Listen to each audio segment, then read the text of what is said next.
Good morning, আশা করি প্রত্যেকে ভালো আছো। Welcome to the digital school of science. তোমরা নিয়মিত যারা আমার ভিডিওগুলো দেখো তারা প্রত্যেকেই জানো যে প্রত্যেক দিনই আমি একটি নতুন টপিক নিয়ে আলোচনা করি। আজকে মাধ্যমিক ফিজিক্যাল সায়েন্সের উপরে যে টপিকটা নিয়ে আলোচনা করব সেটা হচ্ছে স্থিতিশীল উন্নয়ন এবং স্থিতিশীল উন্নয়নের লক্ষ্য ও প্রয়োজনীয়তা। দেখো, স্থিতিশীল উন্নয়ন বলতে কি বোঝাচ্ছে?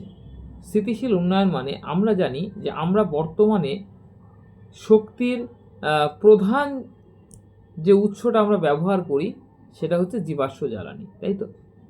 এবার এই জীবাশ্ম জ্বালানি মেনলি কয়লা, পেট্রোল, ডিজেল, কেরোসিন, প্রাকৃতিক গ্যাস। এবার এই যে শক্তির উৎস, এইগুলো আমরা যেভাবে ব্যবহার করছি তাতে একটা সময় তো শেষ হয়ে যাবে। তাহলে সুদূর ভবিষ্যতে আমরা কি করব? আর এই জন্য এই লক্ষ্যটাকে সামনে রেখেই এই স্থিতিশীল উন্নয়ন এই কথাটা চলে আসছে। স্থিতিশীল উন্নয়ন মানে কি?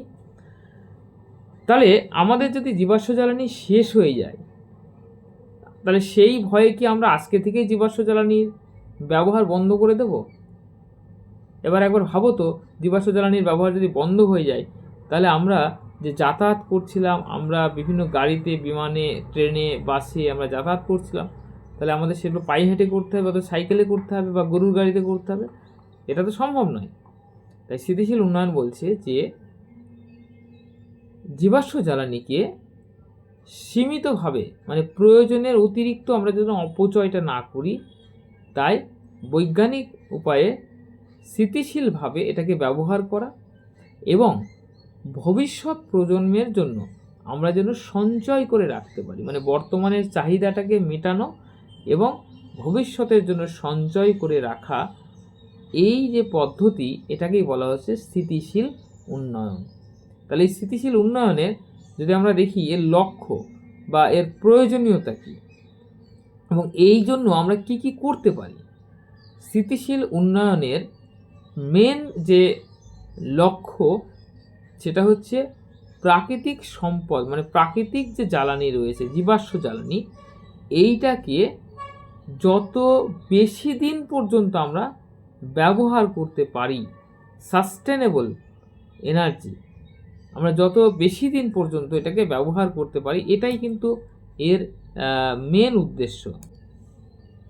এই জন্য এটাকে বলা হচ্ছে সাস্টেনেবল ডেভেলপমেন্ট, স্থিতিশীল উন্নয়ন। তাহলে এই স্থিতিশীল উন্নয়নের জন্য আমরা কি কি পদক্ষেপ নিতে পারি? 1 নম্বর পদক্ষেপ আমরা যেটা নিতে পারি সেটা হচ্ছে জীবাশ্ম জ্বালানির ব্যবহার যতটা সম্ভব কমানো। দ্বিতীয় কি, শুধু কমালে তো হবে না। এখন আমি যদি জীবাশ্ম জ্বালানির ব্যবহার কমিয়ে দিই তার মানে আমাকে মাঝে মাঝে ট্রেনে যাতায়াত করতে হবে আর মাঝে মাঝে গরুর গাড়িতে যাতায়াত করতে হবে, সেটা তো সম্ভব নয়। তাহলে আমাকে কি করতে হবে? বিকল্প শক্তির কথা ভাবতে হবে। বিকল্প শক্তি মানে হচ্ছে তোমার সৌরশক্তি হতে পারে, বায়ু শক্তি হতে পারে, জোয়ার ভাটার শক্তি হতে পারে।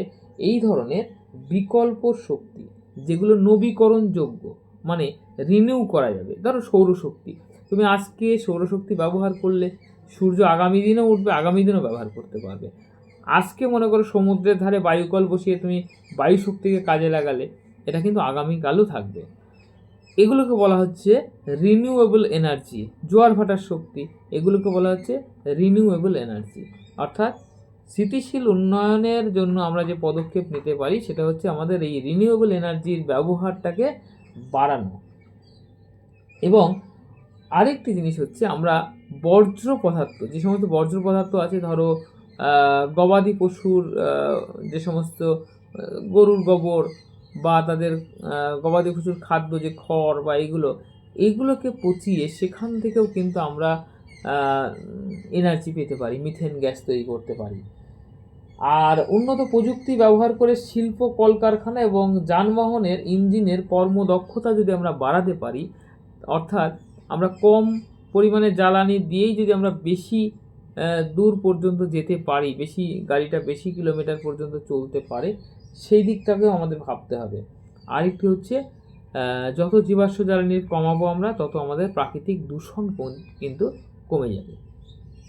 তো এই হচ্ছে তোমার স্থিতিশীল উন্নয়ন কি, স্থিতিশীল উন্নয়নের প্রয়োজনীয়তা এবং তার লক্ষ্য। তাহলে স্থিতিশীল উন্নয়নের জন্য আমাদের যে সমস্ত উপযোগী বিষয় মানে জিনিসগুলো আছে তার মধ্যে এক হচ্ছে কি, যে আমাদের এমন জিনিস, এমন শক্তি আমরা ব্যবহার করবো যেটা খুব সহজলভ্য হবে, সহজে আমরা পেতে পারি, এবং আমরা সেই জিনিসটাকে যেন বারবার ব্যবহার করতে পারি। নেক্সট হচ্ছে শক্তির উৎস যে কাঁচামালগুলো সেগুলো যেন প্রাকৃতিক উপাদান হয়, যাতে সেগুলো নিঃশেষিত হওয়ার সম্ভাবনা থাকে না। যেমন সৌরশক্তি মনে করো, এ তো শেষ হবে না, জোয়ার ভাটার শক্তি শেষ হবে না।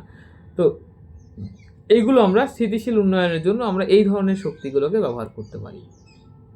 তো আজকের ক্লাস আমি এখানেই শেষ করব। খুবই ছোট একটা ক্লাস ছিল আজকে, টপিকটাও খুব বেশি বড় রাখিনি।